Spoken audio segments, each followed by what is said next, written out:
há cerca de um mês ao Jorge Bacelar Gouveia, estando nós no evento da Universidade do Minho, em que ele disse que eu era libertário. Eu repliquei que eu era um libertário moderado, sendo ele um securitário moderado. Tanto que tínhamos mais a ver um com o outro, enquanto moderados, do que com libertários extremistas ou com securitários extremistas. Relativamente também ao professor André Inácio, eu tenho um maior pendor no que se refere aos direitos fundamentais e às liberdades. O professor André Inácio, eu vou dizer que por formação profissional, tem por uma certa tónica na segurança. Porventura, excessivamente, mas, bom, porventura. Anonimização. Tanto eu como o professor Rui Silva temos deixado nas últimas edições do simpósio de ter uma participação ativa no sentido de mostrar resultados de investigação. Temos coordenado mesas e outras tarefas. Mas era a altura de voltar.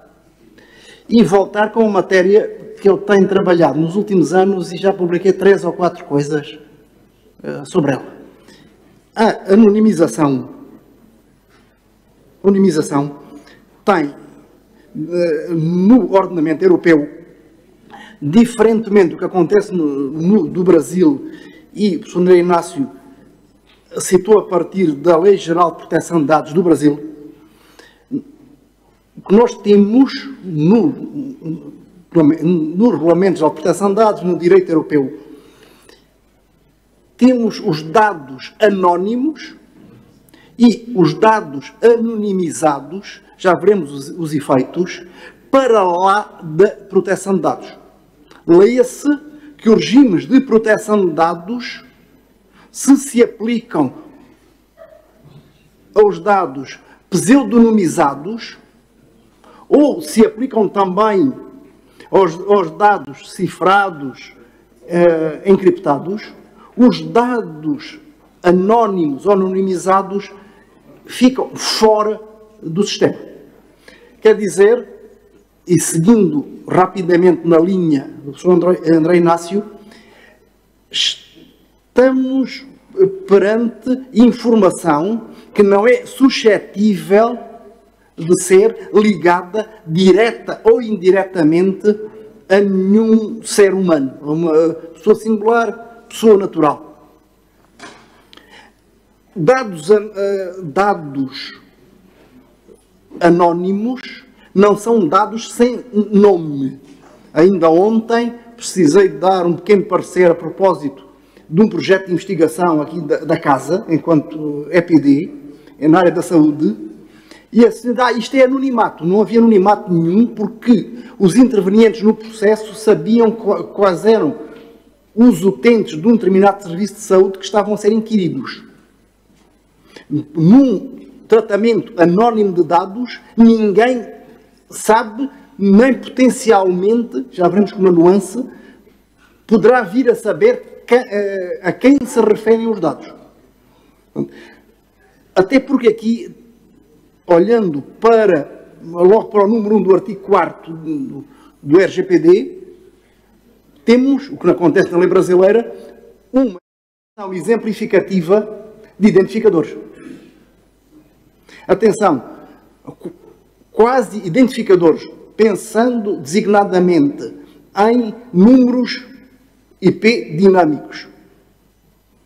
Ou metadados, e durante anos andou aqui com a questão dos metadados, metadados são dados pessoais. Atenção que os metadados não são outra coisa. São dados sobre dados, mas basta haver a possibilidade técnica, e a questão é do identificável, não é do identificado. E vou-me antecipando a conclusões. São dados pessoais sujeitos a todo o regime que é bastante duro, o tal tão duro cujo incumprimento das regras pode ir até aos tais 4%, a 20 milhões de euros, ou 4%. Bom, mas porque é que são 20 milhões de euros, aqui são 1.200? Pois, foi para a parte dos 4% do volume global de negócios do ano anterior.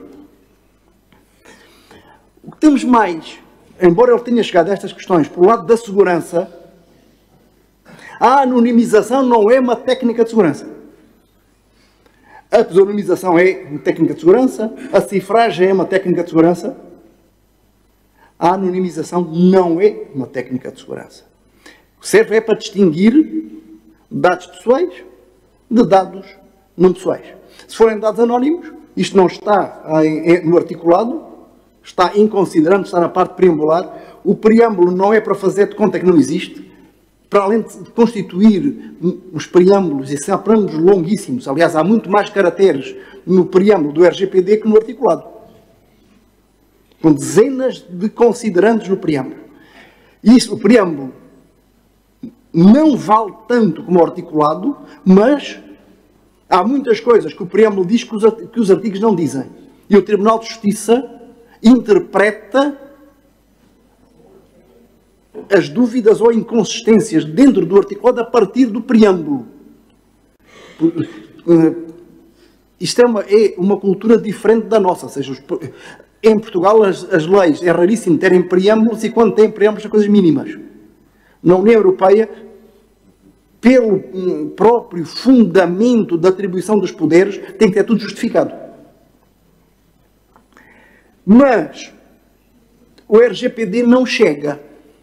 Muita gente para aqui, ponto. Esse RGPD, GDPR, diz no Brasil assim de maneira um bocado estranha.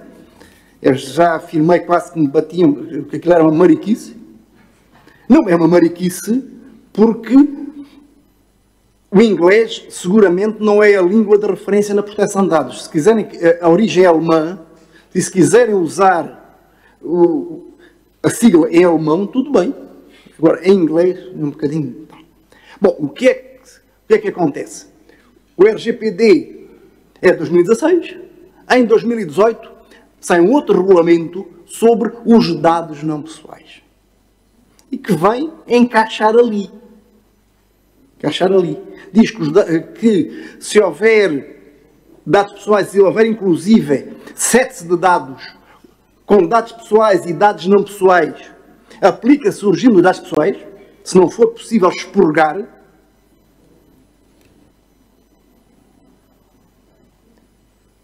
E temos dados pessoais, dados não pessoais. O problema grande aqui é a possibilidade de identificar pessoas a partir de dados anónimos ou reidentificar dados que foram, entretanto, anonimizados. Voltemos ao RGPD. O critério é da identificabilidade, vamos a considerando 30, nomeadamente a partir da definição de perfis.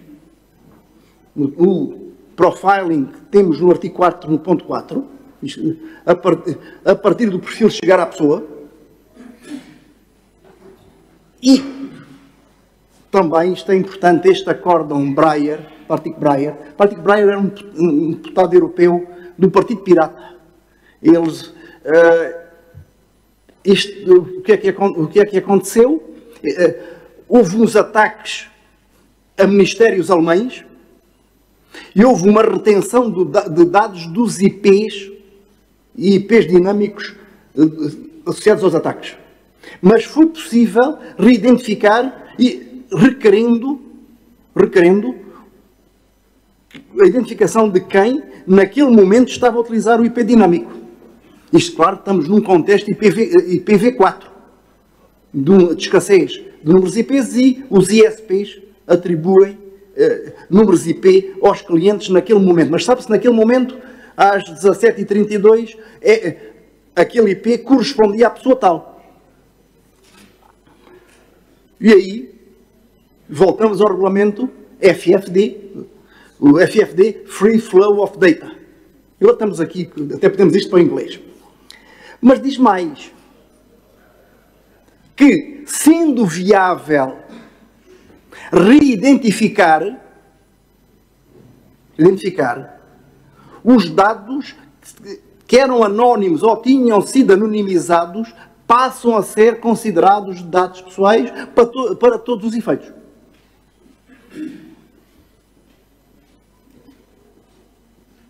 Ora, risco das organizações que trabalham com dados não pessoais. Estamos aqui na banca, riscos de crédito, nos seguros, no marketing, trabalham com grandes massas de dados anónimos ou anonimizados. E como é com nova tecnologia? Usando uma metáfora muito pobre, aí é que a porca torce o rabo. Nova tecnologia. A Comissão Europeia, quando o novo regulamento sobre dados não pessoais entrou em vigor, em maio de 2019, vem chamar a atenção. E vem chamar a atenção aquilo que já estava no RGPD. Vejam, eu transcrevi, não vou ler, até se, com alguma grosseria da minha parte, eu pressuponho que todos aqui estejamos alfabetizados. E o objetivo também da apresentação é que possam ler, e eu não me ponho a ler o que está nas apresentações, era como faltava. Aliás, penso que até é falta de respeito para quem está desse lado. Mas vejam aquela parte que ele deixa, claro que os negritos já é a minha responsabilidade, tendo em conta a tecnologia disponível à data do tratamento dos dados e a evolução tecnológica. A professora Cíntia, possivelmente, vai dizer que a LGPD é mais suave, porque se usarem uma tecnologia razoável no momento em que foi feita a anonimização, ficam livres dos riscos das evoluções tecnológicas. Aqui, não. Se há tecnologia nova, é preciso acompanhar e perceber quando é que passam a ter de cumprir, as organizações passam a ter de cumprir a legislação de proteção de dados. O que é que isso exige? Tecnologias de anonimização forte. Aliás, quando o RGPD estava a ser discutido, o que hoje é o Comitê Europeu para a Proteção de Dados, que chamava então Grupo de Trabalho do artigo 29, que estava no artigo 29 da Diretiva sobre Proteção de Dados, não tinha nome, Article 29 Working Party, WP 29, eles põem cá fora um parecer sobre técnica de anonimização, que também vai até à anonimização, mas explicam riscos enunciam as técnicas disponíveis à época e dizem, avaliam prós e contras também destas técnicas. Este Comitê Europeu de Proteção de Dados tem representantes de cada regulador nacional, mais dos reguladores do Espaço Económico Europeu, quer dizer, da Noruega, da Islândia e do Liechtenstein, e ainda da Autoridade Europeia para a Proteção de Dados, que é aquela que trata dos dados mesmo das próprias instituições. E agora eu queria ir para a próxima e para ter que andar, senão começam a dizer com razão. Daí também que várias autoridades, antes e depois do RGPD, autoridades de proteção de dados, puseram cá fora orientações para que as entidades públicas e privadas tenham nas referências no que toca a anonimizações. Os primeiros até foram os britânicos, até logo em 2012. Em 2012 já havia a proposta de RGPD, mas ainda o acordo político foi um pouco antes do Natal de 2015. A redação final é de 27 de abril de 2016 e depois publicada a 4 de maio. Os espanhóis, a espanhola é muito recente, da Agência Espanhola de Proteção de Dados, é muito recente. A última, já de maio de 2020, da CNIL francesa, essa é muito fraquinha. É também interessante, tudo isto é fácil de apanhar online. A tal Autoridade Europeia para a Proteção de Dados, com a agência espanhola, produziram e está publicando em inglês um documento de 10 misunderstanding, quer dizer, confusões, mal-entendidos sobre a anonimização. O que é que nós temos, e continuando a sintetizar? Um limite móvel entre o que são dados pessoais e dados não pessoais. Isto é a velha dicotomia entre a espada e o escudo. À medida que há tecnologia que permite anonimizar, esses dados passam a dados não pessoais. Portanto, fora do âmbito de aplicação da legislação europeia e nacional de proteção de dados. Se vem nova tecnologia que permite repersonalizar, eles voltam a ser dados pessoais. O que é que isso significa? Que os riscos de desenvolvimento tecnológico na União Europeia, que não no Brasil, correm por conta do controller. Quem estiver a utilizar e obter retorno a partir de dados não pessoais, assume o risco deles poderem vir a ser, eventualmente, repersonalizados. Bom, mas isto também temos que pensar em termos de avaliação da previsibilidade. Saltos quantitativos radicais de inteligência artificial, imprevisíveis. Singularidade. Ou pensarmos computação quântica generalizada. Muitas vezes tem dito, bom, o que eu acabei de dizer faz sentido até chegar à computação quântica. Quando isto tiver a possibilidade de utilizar qubits, não é a possibilidade em paper de física. É quando for operacionalizável hardware para a computação quântica, só em força bruta, estes métodos de anonimização ou os métodos de cifragem passam à história. Daí também está-se a trabalhar, e eu conheço coisas do NIST norte-americano, no sistema de normas técnicas, em cifragem pós-quântica desde 2015. Cifragem e comunicações quânticas e também trabalhar já com métodos pós-quânticos. Métodos que nem sequer com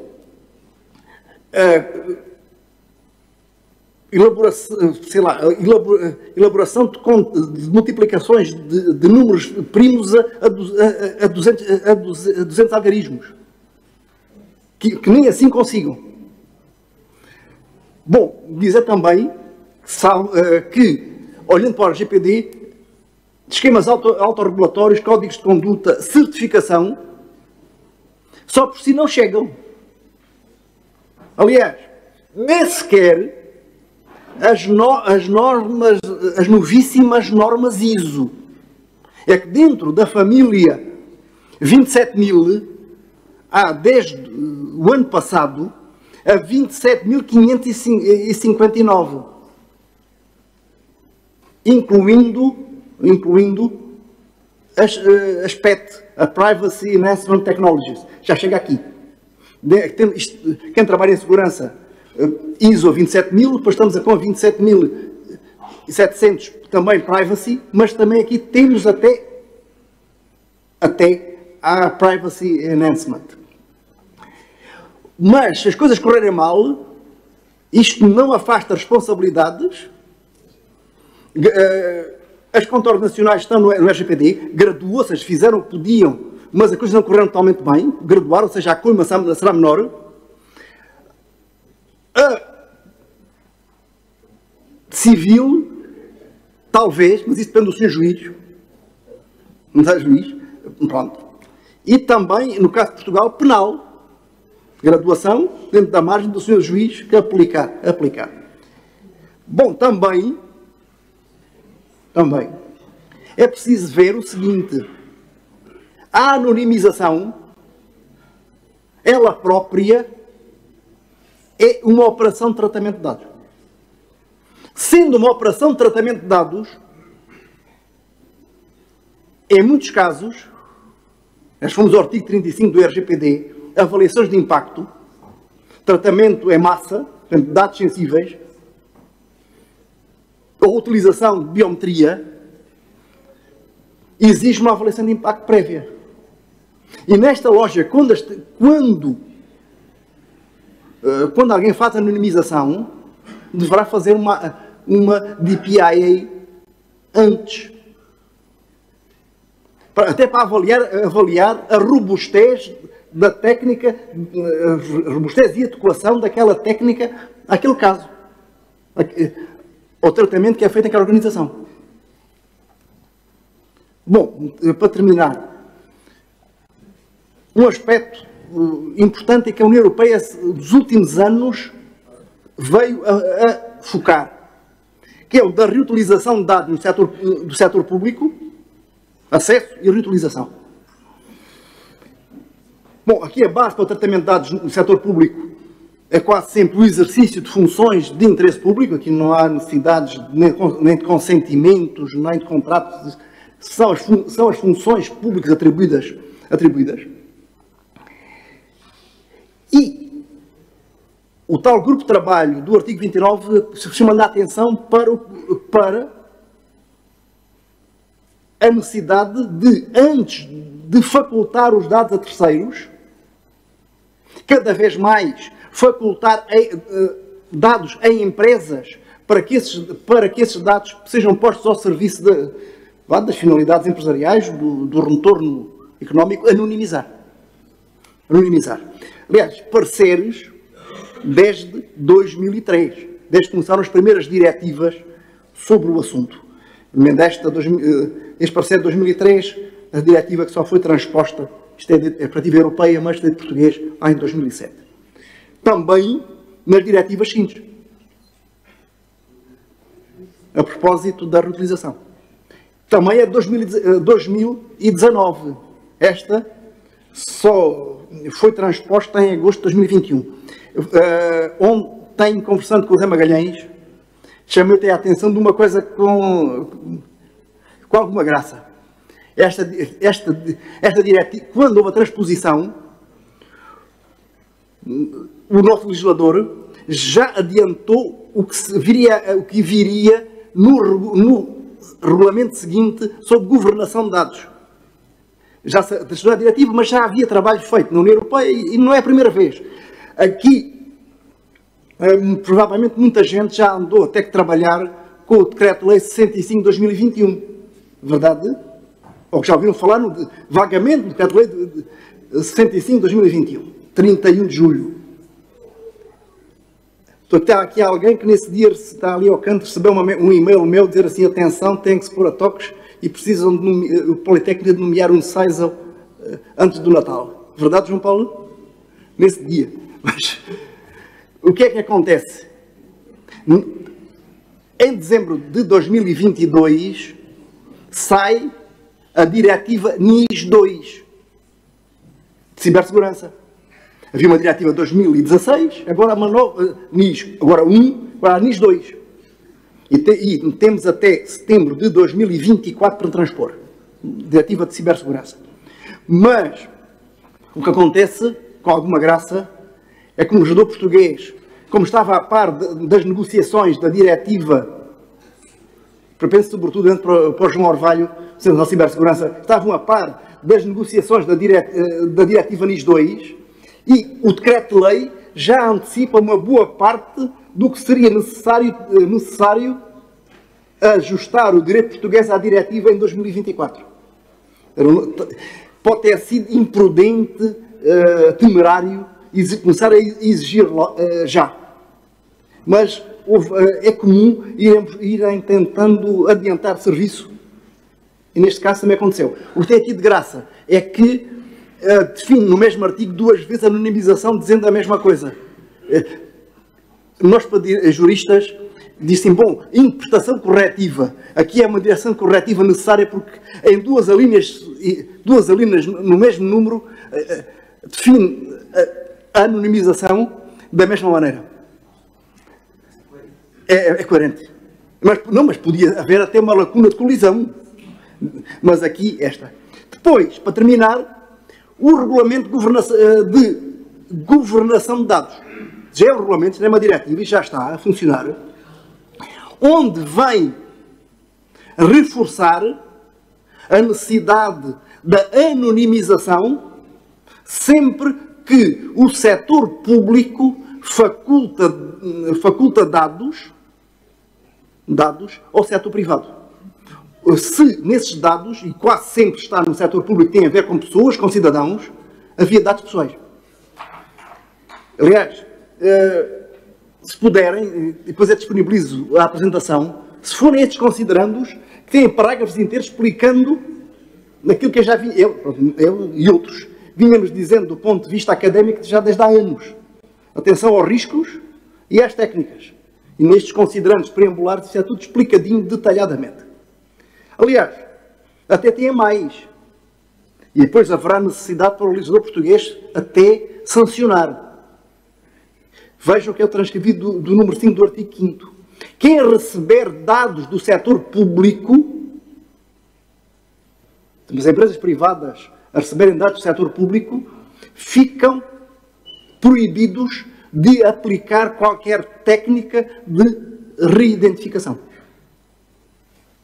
Mas isto sabia-se porque houve um parecer conjunto do Comitê Europeu da Proteção de Dados e da Autoridade Europeia para a Proteção de Dados, explicando.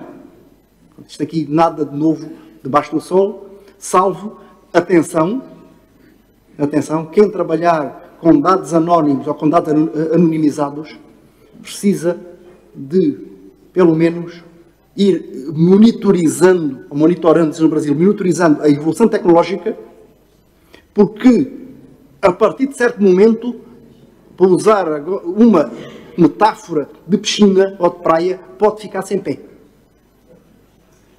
e afogar-se. Porque se vê uma tecnologia nova que não seja absolutamente imprevisível, não é que às vezes há aqueles saltos que não se esperavam. Isso também não é exigível, esse risco. Mas se for previsível de alguma maneira, pelo avanço da tecnologia, e não anteciparem, as coisas podem correr muito mal e levarem uma talhada, não dos tais 1.200 milhões de euros, mas uma talhada de qualquer empresa, uma talhada de umas centenas, dezenas ou centenas de milhares, pode ser mesmo, quase literalmente, a morte do artista. Obrigado pela vossa paciência. E também à mesa por me ter deixado falar certamente tempo demais. Obrigado.